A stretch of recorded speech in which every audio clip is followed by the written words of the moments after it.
Hello everyone, this is Lotmom and welcome back to the bench. Today we are covering something quite nice, and that is this. What is this, you may ask? Well, I'm not sure. I mean, it's quite good looking, anodized hardware. Great flipping action. Shine that light right in the camera. So maybe it's a new designer knife, a mid-tech. Who knows? I mean, it is on a ball bearing system. I don't know if you guys can see. No, it's Ganzo. Ganzo is now using ball bearings for this particular knife. I don't know if they have any other models using it. This is the Ganzo G7522-BK. I assume that means black, because black scales. Now, this is in their new Firebird model line, and that is sort of higher end models with anodized hardware, just better fit and finish, and I have to say, oh man, am I impressed with this knife. I only have one problem with it, and I'll get to that in a bit. But this camera, I need to get myself a better camera. But this camera, despite the fact that it has terrible quality, I hopefully have a good message to give. So, great knife. It is actually I don't know whether it's a frame lock or a sub-frame lock.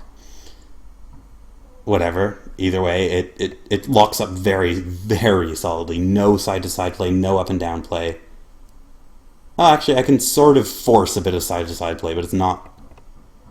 Oh, did I just, damage something? Nah, I'm just messing with you guys. It's perfectly fine, nothing.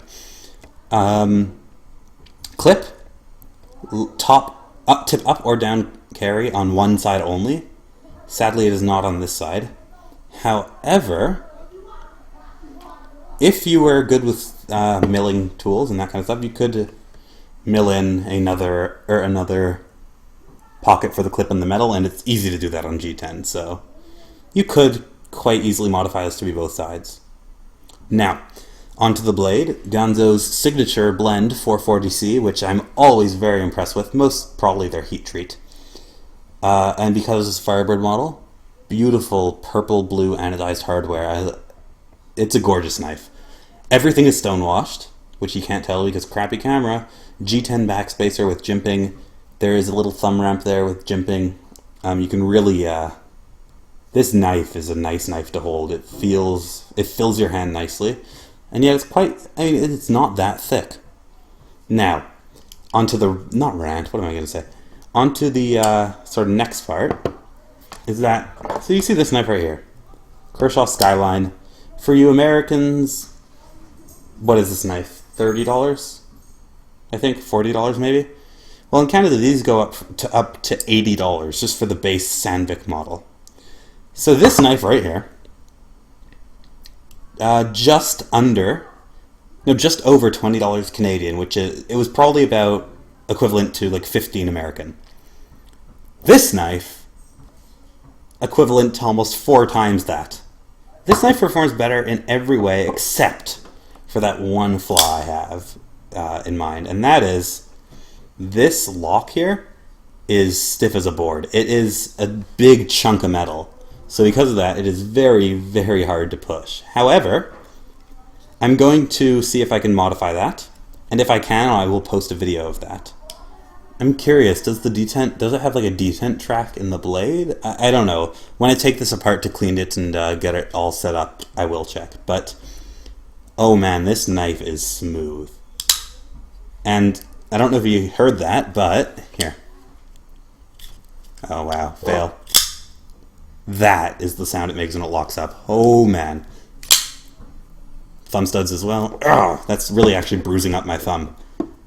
But quite a low pocket area. Now, what I'm intending to say with this is probably nothing, but who knows, so I'll continue. Kershaw, good company, well known, well liked, great knife. I actually really like my Skyline, which is the second newest addition to my collection now, because I got this thing. However, this, in every way except for weight, this is relatively heavy, but Ganzo's are. This is a heavy use knife. However, this, despite the fact that it has a stiff lock, not stiff, it's, yes, a stiff lock, not a sticky lock. And despite the fact that it's heavy, I would say go buy it right now. Stop whatever you're doing, go buy it. Buy your mom one, buy your friend's one, buy your friend's mom one. She'll appreciate it. Go buy it. This is an incredible, incredible deal, and I don't know how soon Ganzo is going to become popular enough that they can start raising their prices to more mainstream levels. Like, look at companies like Stedman that are basically doing the same thing as Ganzo, only slightly higher end steels. And some of their knives go for over $400. So I feel Ganzo might eventually get there, and I hope not, but it's going to happen. But this is like a good step. I don't know, this camera you probably can't see, but this anodization is beautiful. And it is anodization. It's not... Oh, actually, you know, it might just be heat coloring, which is, I think, anodization as well. Anyway, it's beautiful. You can tell because it has, like, different colors and it has really nice gradients. Anyway, back to the knife. See that? That looks like a proprietary pivot. However, if you look closely, it is a Torx bit in there, which is great. That means Torx. T8, probably, the usual. Oh, this knife is so fun to flip. Anyway, other than that, what else is there to say? I got this from GearBest, as usual.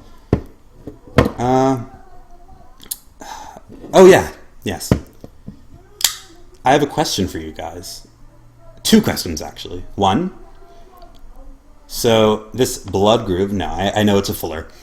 However, in the past, historically, what would a fuller have been used for? Because, yes, the name blood groove, I assume, is because it would help bleed the person that you're attacking. However, I'm sure there were much more efficient ways to do that than just a little groove in the side of a knife or a sword. So what was the historical use for these? Also, and if anyone knows, I'd love to find out. Also, what's your favorite Ganzo knife? Well, your favorite knife and your favorite Ganzo knife. Either a Ganzo knife or a knife that you own, or one that you would love to own, that you've handled. I'm interested. Oh, also one last thing. This knife came incredibly sharp. Now, oh man, the white is so white. Now, this may not be super impressive if you don't know what this material is. This is the packaging it came from. If you've ever ordered something from GearBest, you know that they send it in this sort of bubble wrap plastic stuff, and it is tough. I'm very impressed that it's able to cut that nicely, and I haven't done any sharpening on it, which I will do eventually, probably after I tune it up. Anyway, I don't really have anything else to say other than that the liners are milled out. You can't really see it, of course, because camera. However, great knife, buy it, and that's about it. If you liked this video and want to see more of my content, like, comment, and subscribe. Actually, I'm going to be posting a sort of more special video in the near future, probably in the next few days. I think you guys will like it. I think you guys will like it. Anyway, I hope you guys enjoyed this video. I really hope to see you guys next time. I've slowly been growing the channel. I am now at 35 subscribers. Yay! I might do like a 50 subscriber giveaway. Who knows? No. I'll do a 100 subscriber giveaway. For sure. Anyway, other than that, I really hope you guys enjoyed. See you next time. Bye.